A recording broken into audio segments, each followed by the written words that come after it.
I was always aware that Rachel, my sister, would attempt to sabotage my wedding.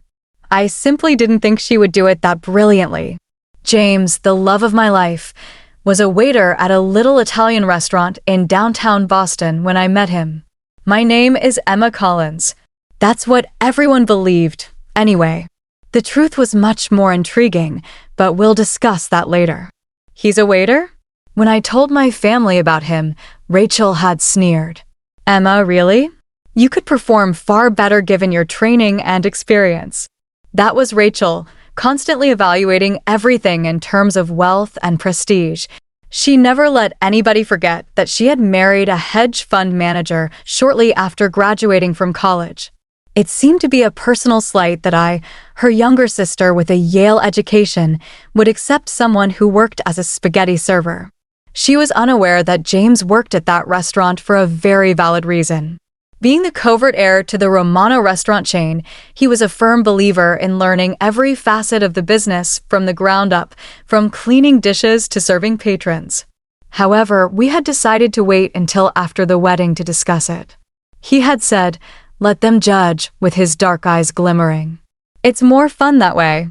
Bright and clear dawned on the morning of our wedding. The tiny chapel we had selected was ideal. It was tasteful and intimate, not at all like the lavish celebration Rachel had hosted for her own wedding 3 years prior. Rachel interrupted me while my mother was fiddling with my veil in the bridal suite. Wearing her costly dress like armor, she exclaimed, "You can't go through with this. Are you aware of what others are saying? That you've gone insane?" "You are the only one saying that," Rachel, my mother remarked wearily. Over the last few months, she had become tired of Rachel's drama.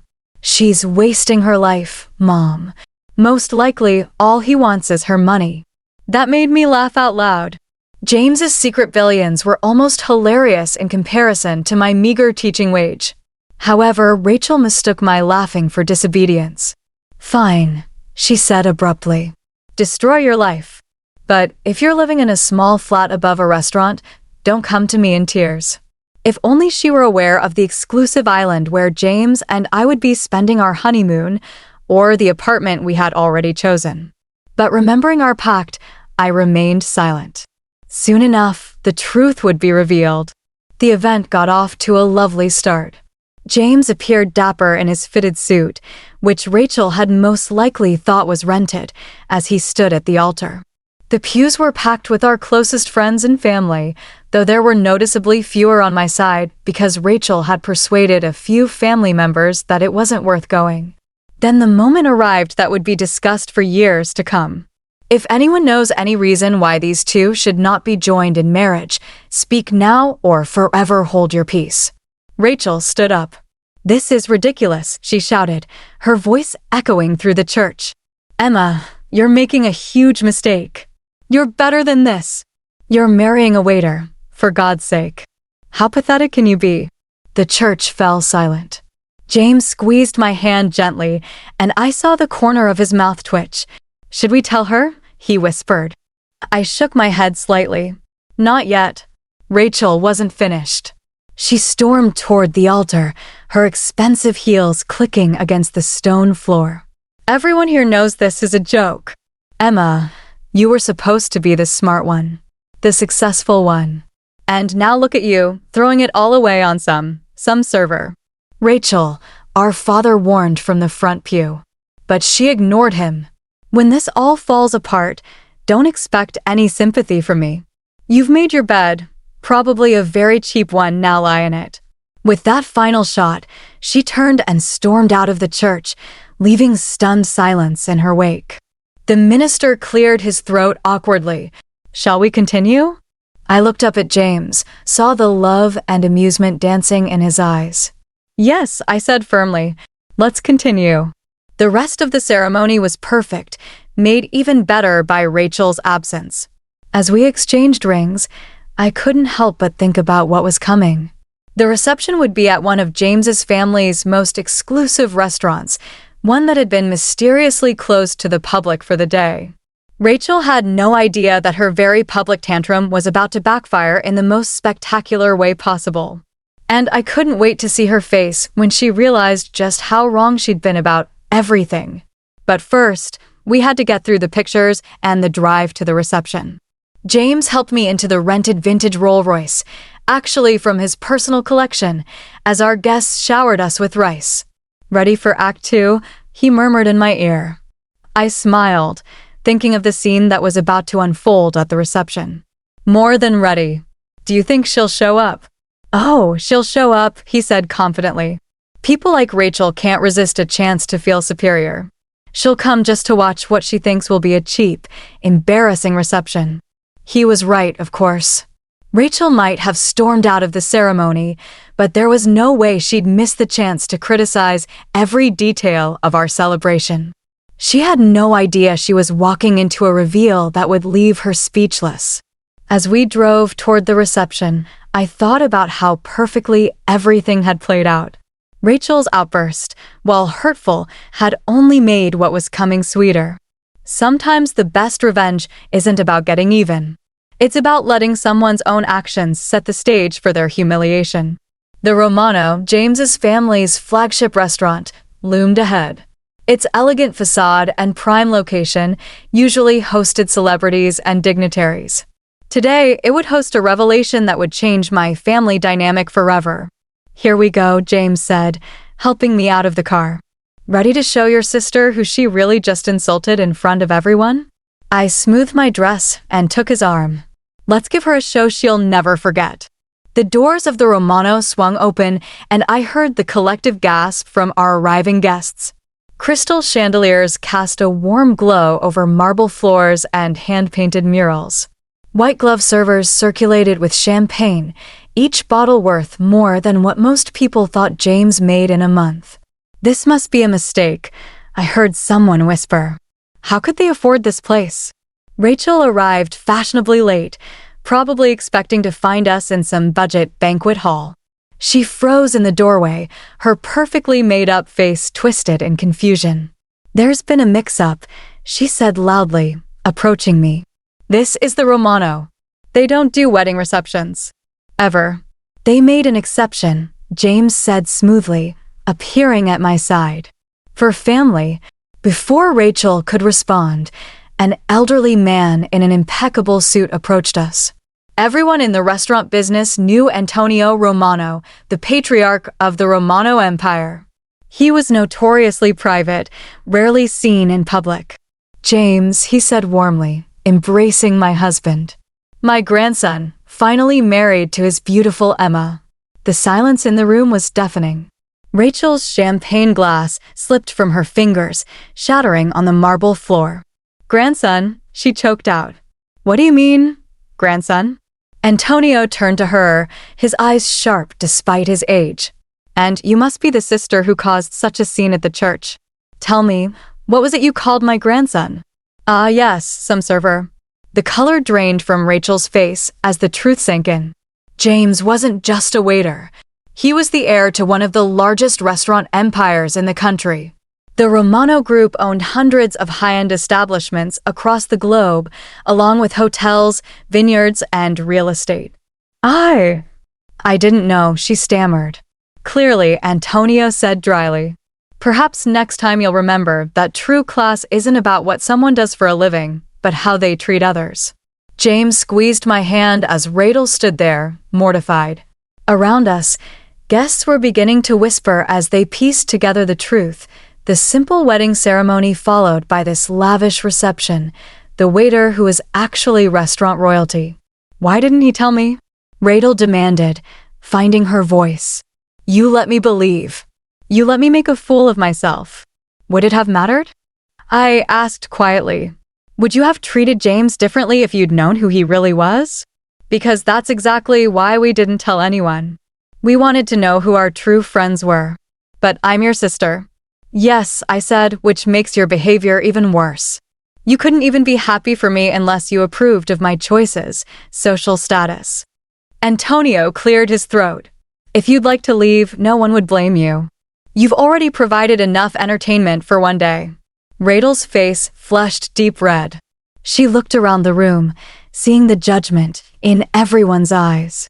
The same people who had witnessed her outburst at the church were now watching her humiliation. I should go, she muttered. Stay, James said unexpectedly. Everyone turned to look at him. Stay. Enjoy the reception. Consider it a chance to start over, to see people for who they are, not what they own or what they do for a living.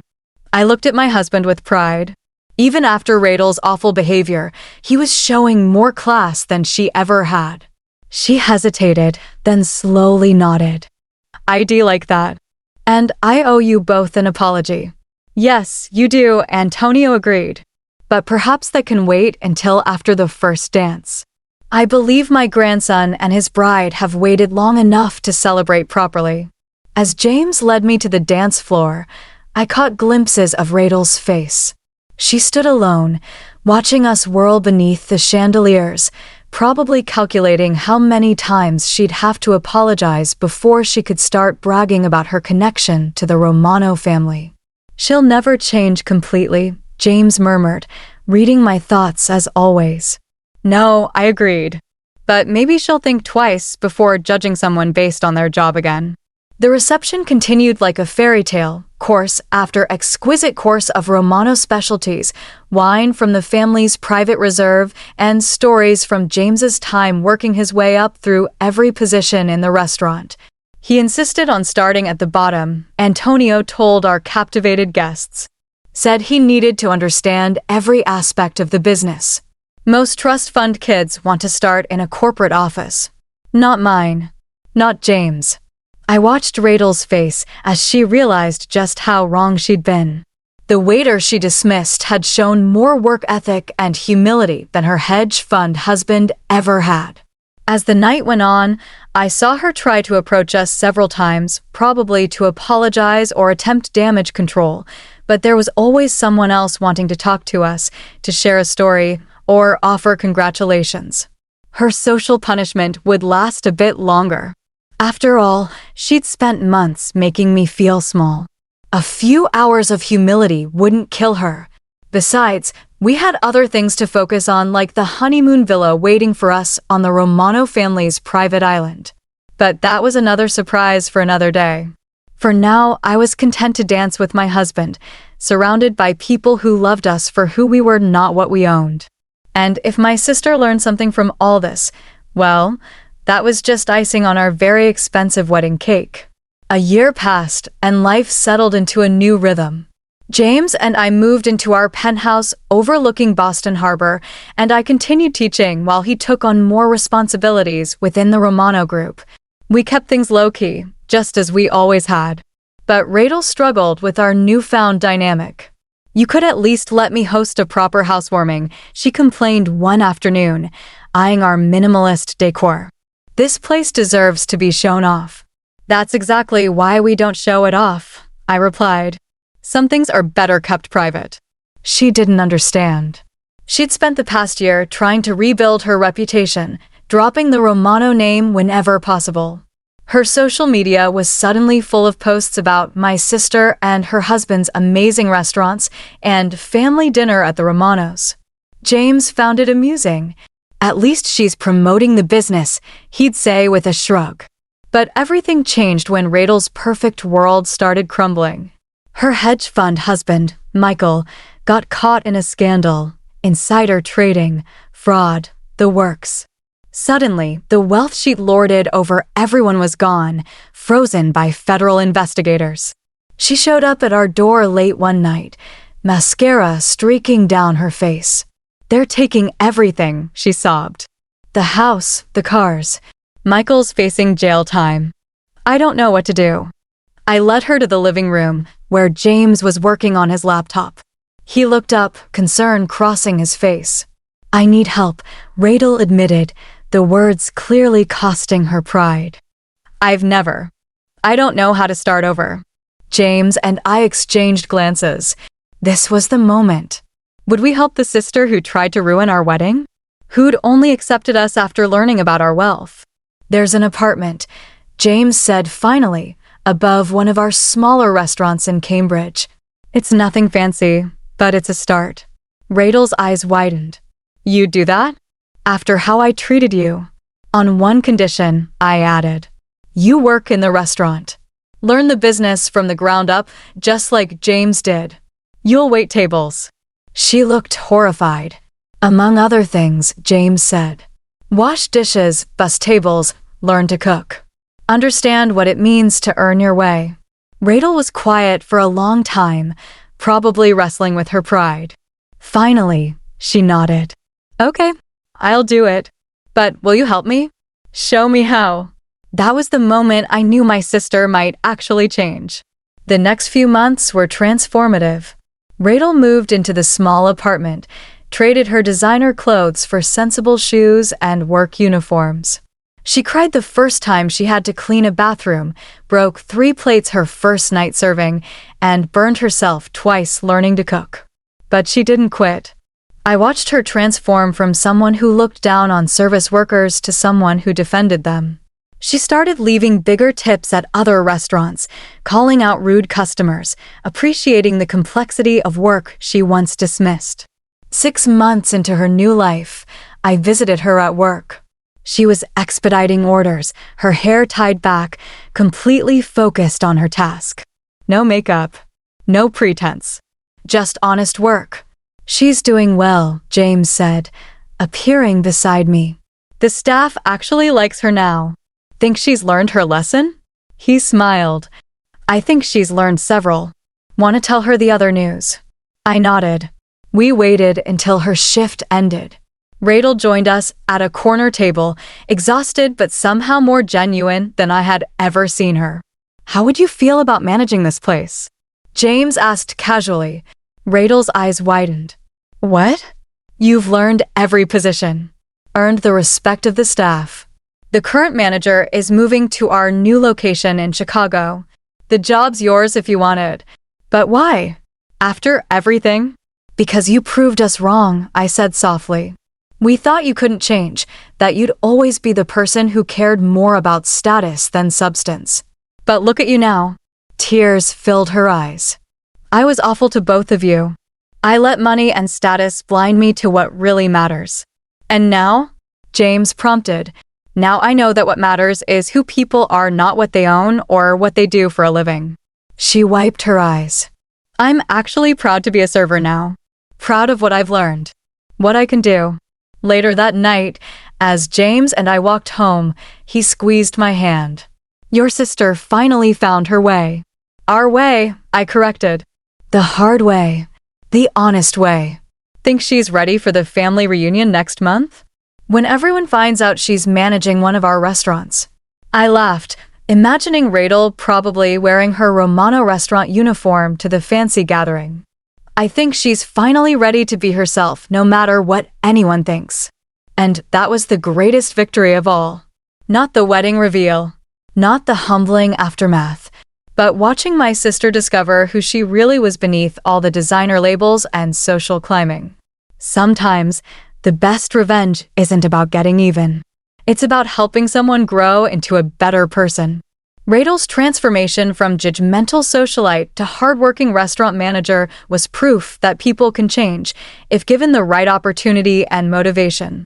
As for James and me, we continue living simply, working hard, and remembering that true wealth isn't about what you have.